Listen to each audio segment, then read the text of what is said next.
So once you have the idea, Yeah. step 2, build.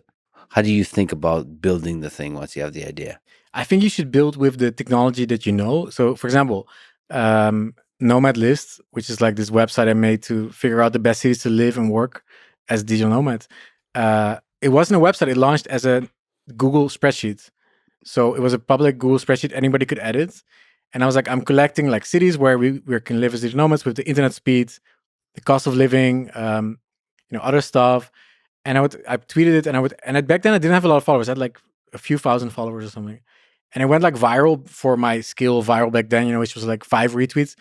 And a lot of people started editing it, and there was like hundreds of cities in this list, like from all over the world with all the data. It was very crowdsourced. And then I made that into a website. So figuring out like what technology you can use that you already know. So if you cannot code, you can use a spreadsheet. If you cannot use a spreadsheet, like whatever, you can always use for example, a website generator like Wix or something, or Squarespace, right?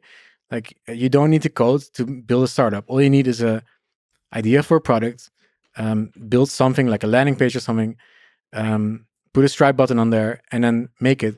And if you can code, use the language that you already know and start coding with that and see how far you can get.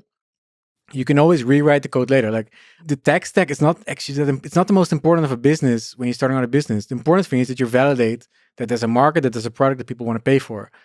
So use whatever you can use. And if you cannot code, use, spreadsheets, landing page generators, whatever. Yeah, and the crowdsourcing element is fascinating. It's cool. It's cool when a lot of people start using it. You get to learn so fast. Yeah. Like I've actually did the spreadsheet thing.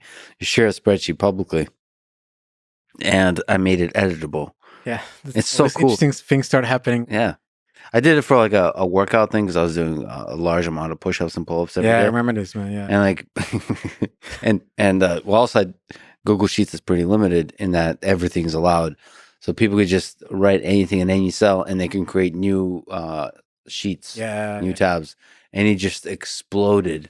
No. And one of the things that I really enjoyed is there's very few trolls.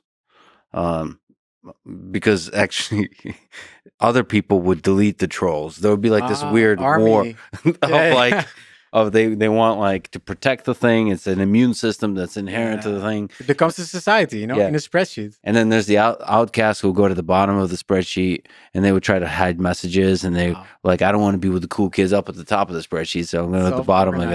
It's fast. I mean, but that kind of crowdsourcing element is really powerful. And if you can create a product that use that as to his benefit, that's really nice. Like any kind of voting system, any kind of rating system for A and B testing is really, really, really fascinating.